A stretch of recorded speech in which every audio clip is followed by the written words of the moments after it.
డబ్బు, అనారోగ్యం, ఉద్యోగం, వ్యాపారం అప్పులతో బాధపడుతున్నారా? వెంటనే జేకేఆర్ గురువు గారికి కాల్ చేసి అపాయింట్మెంట్ తీసుకోండి. Hi viewers, India's largest digital media network Suman టీవీకి స్వాగతం. ప్రస్తుతం మనతో ఉన్నారండి SNT general science faculty Saritha గారు.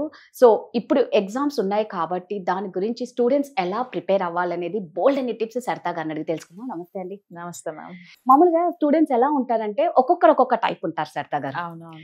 కొందరు ఏంటంటే ఎగ్జామ్స్ ఎప్పుడో ఉంటే ఇంకా ఇయర్ స్టార్ట్ అయినప్పటి నుంచి వాళ్ళు చదువుతూనే ఉంటారు. అవునవును. కొంతమంది మధ్యలో, కొందరు ఉంటారు లాస్ట్ ఇంకా 1 వీక్ లో స్టార్ట్ అవుతుంది అనగా కూడా చదివే పిల్లలు ఉన్నారు. అవును. సో అంటే లాస్ట్ మినిట్ లో ప్రిపేర్ అయ్యే వాళ్ళ టిప్స్, ఎలాంటి టిప్స్ చెప్తారు మీరు? సో యాక్చువల్లీ ఇది completely depends upon like student mind set ని బేస్ చేసుకొని కూడా ఉంటుంది. ఏంటంటే మీరు అన్నట్టు, సో కొంతమంది ఇప్పుడు ఈ గవర్నమెంట్ ఫీల్డ్ లో ఎలాగంటే బేసిక్ గా కాంపిటేటివ్ ఫీల్డ్ లో సో అనాలిసిస్ అనేది చాలా ఇంపార్టెంట్. అంటే ఇప్పుడు అకాడమిక్ ఇయర్ లో ఏంటంటే ఎగ్జామ్ ముందు రోజు లేకపోతే 2 రోజుల ముందు టెస్ట్ పేపర్స్ అవి కొనేసుకొని బట్టి పట్టేసి సో వెళ్ళి ఎగ్జామ్స్ రాసేసి పాస్ అయిపోతూ ఉంటారు. బట్ కాంపిటేటివ్ ఎగ్జామ్స్ లో అలా జరగదండి. సో కాంపిటేటివ్ ఎగ్జామ్స్ లో జాబ్ తెచ్చుకోవాలి అని అంటే కంపల్సరీ సబ్జెక్ట్ మీద చాలా నాలెడ్జ్ ఉండాలి. అండ్ చాలా ఫోకస్డ్ గా, చాలా కాన్సన్ట్రేట్ చేసి సబ్జెక్ట్ ని అర్థం చేసుకొని చదవాలి. సో అలా 1 డే బ్యాటింగ్ చేయడం, సో లేకపోతే బట్టి పట్టేయడం ఇలాంటివి ఈ ఫీల్డ్ లో వర్కౌట్ అవ్వవు. సో ఎవరైతే లైక్ కొంతమందికి ఒక గోల్ ఉంటది. సో కంపల్సరీ వాళ్ళు ఏంటంటే ఎలాంటి ఫీల్డ్ లో వర్కౌట్ అవ్వదు అంటారు? గవర్నమెంట్ ఫీల్డ్ లో, గవర్నమెంట్ జాబ్స్ తెచ్చుకోవాలి అని అంటే కాంపిటేటివ్ ఫీల్డ్ లో nothing but okay, either it may be state exams or central exams. So competitive field లో ఇలాంటి మైండ్ సెట్ వర్కౌట్ అవ్వదు. సో కొంతమంది ఏంటంటే లైక్ ఏంటంటే వాళ్ళకు ఒక గోల్ ఉంటది. సో గవర్నమెంట్ ఫీల్డ్ లోనే సెటిల్ అవ్వాలి, లేదా ఐఏఎస్ అవ్వాలి, ఐపీఎస్ అవ్వాలి, లేదా ఒక పోలీస్ జాబ్ తెచ్చుకోవాలి, లేకపోతే ఎస్ఎస్సి నోటిఫికేషన్ లో జాబ్ తెచ్చుకోవాలి. ఇలా ఒక గోల్ తోని వచ్చే వాళ్ళు ఏంటంటే వాళ్ళు వచ్చినప్పటి నుంచి స్టార్టింగ్ లోని వాళ్ళ మైండ్ లో ఒక గోల్ ఫిక్స్ అయింది కాబట్టి బేస్డ్ ఆన్ దట్ వాళ్ళు ప్రిపరేషన్ అనేది స్టార్ట్ చేస్తారు. సో అలా ఇవాళ ఏంటంటే కాంపిటీషన్ చాలా ఎక్కువగా ఉంది. అండ్ గవర్నమెంట్ ఎగ్జామ్స్ కి కూడా చాలా మంది ఎక్కువగా ప్రిఫరెన్స్ ఇస్తున్నారు. So compare than private jobs. So కాబట్టి కాంపిటీషన్ ఎక్కువ ఉంది కాబట్టి లాంగ్ టర్మ్ ప్రిపరేషన్ అనేది చాలా ఇంపార్టెంట్. సో ఇప్పుడు మన ఇండియాలో like India's most toughest exam like UPSC exam. So దీనికి చాలా లాంగ్ టర్మ్ ప్రిపరేషన్ చాలా అవసరం. అండ్ అలాగే గ్రూప్ 1 కానీ గ్రూప్ 2 కానీ ఇప్పుడైతే ఆర్ఆర్బి ఎగ్జామ్స్ వీటికి కూడా లాంగ్ టర్మ్ ప్రిపరేషన్ అవసరం. ఇప్పుడైతే SSC, RRB exams and police exams కూడా మనకి ఆల్రెడీ నోటిఫికేషన్స్ వచ్చేసాయి. సో నెక్స్ట్ మంత్ లో RRB exams and constable exams ఉన్నాయి. ఇంకా అప్కమింగ్ నోటిఫికేషన్స్ కూడా ఉన్నాయి. సో కాబట్టి కాంపిటీషన్ ఎక్కువ ఉంది కాబట్టి లాంగ్ టర్మ్ ప్రిపరేషన్ నన్ను అడిగితే it's better actually.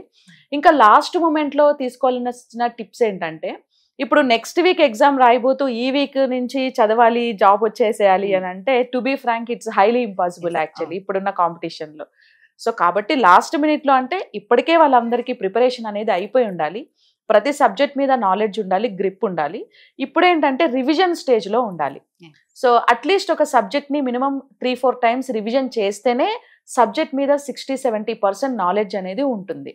And question framing ఎలా ఇచ్చినా, ఎంత డిఫికల్టీగా వెళ్ళినా సో కాన్సెప్ట్ అర్థం చేసుకొని కాన్సెప్ట్ మీద అవేర్నెస్ ఉంటేనే ఆ క్వశ్చన్ కి ఈజీగా ఆన్సర్ చేయగలరు. సో లేకపోతే it would be like somewhat difficult అనమాట. అండ్ టెస్ట్ సిరీస్ రాయడం కూడా చాలా ఇంపార్టెంట్. సో ఇప్పుడు మనకి ఎగ్జామ్లో, ఇప్పుడు ఫర్ ఎగ్జాంపుల్ ఆర్ఆర్బి ఎగ్జామ్లో 90 minutes టైం ఉంటుంది. సో 90 minutes లో 100 questions చేయాల్సి ఉంటుంది. సో అక్కడ అవుట్పుట్ 90 minutes రావాలంటే ఇక్కడ ముందే ఏంటంటే మోస్ట్లీ టెస్ట్ సిరీస్ అనేది బాగా ప్రాక్టీస్ చేయాలి.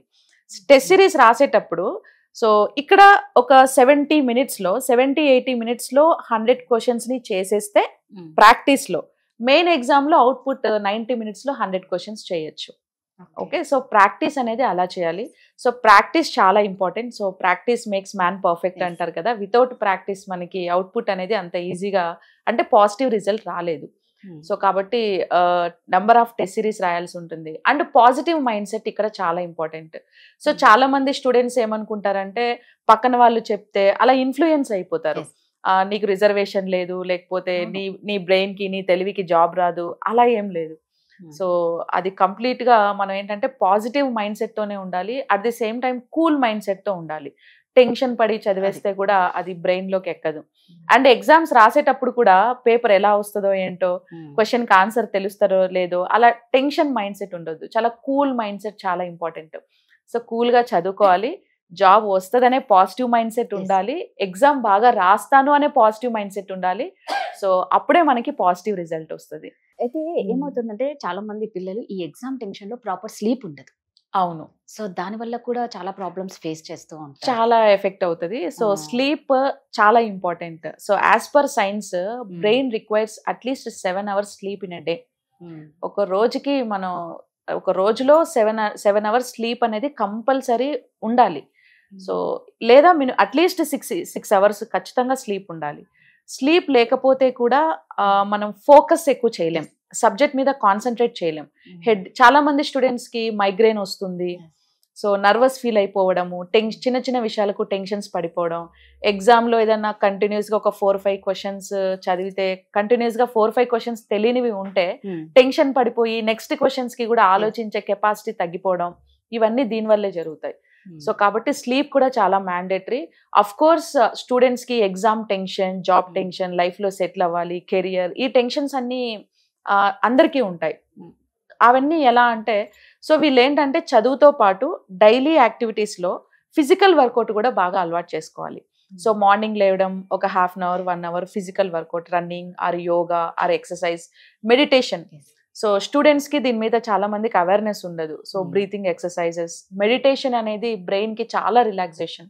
ఫిజికల్ వర్కౌట్ బ్రెయిన్ కి చాలా రిలాక్సేషన్. ఎందుకంటే while we are doing something, physical workout చేసేటప్పుడు మోర్ ఆక్సిజన్ ని కన్సప్ట్ చేస్తాం కాబట్టి బ్రెయిన్ కి ఆక్సిజన్ ఎంత ఎక్కువ సప్లై అవుతే బ్రెయిన్ అంత యాక్టివ్ గా వర్క్ చేస్తుంది. At the same time fluids కూడా బాగా తీసుకోవాలి, వాటర్ కూడా ఎక్కువ తీసుకోవాలి. సో అట్లా బ్రెయిన్ కి మెమరీ పవర్ పెంచడం కోసం సో ఇలాంటి కొన్ని యాక్టివిటీస్ చేస్తూ ఉండాలి.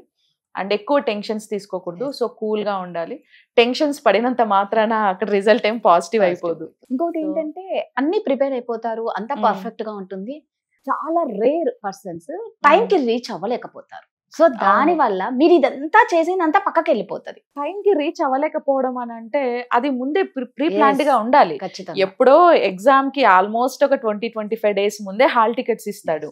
హాల్ టికెట్స్ లో ఆల్రెడీ ఎగ్జామ్ సెంటర్ ఉంటుంది. సో వీళ్ళు ఎక్కడ స్టే చేస్తున్నారు, దానికి ఎంత డిస్టెన్స్ ఉంది, అవన్నీ ముందే చూసుకోవాలి.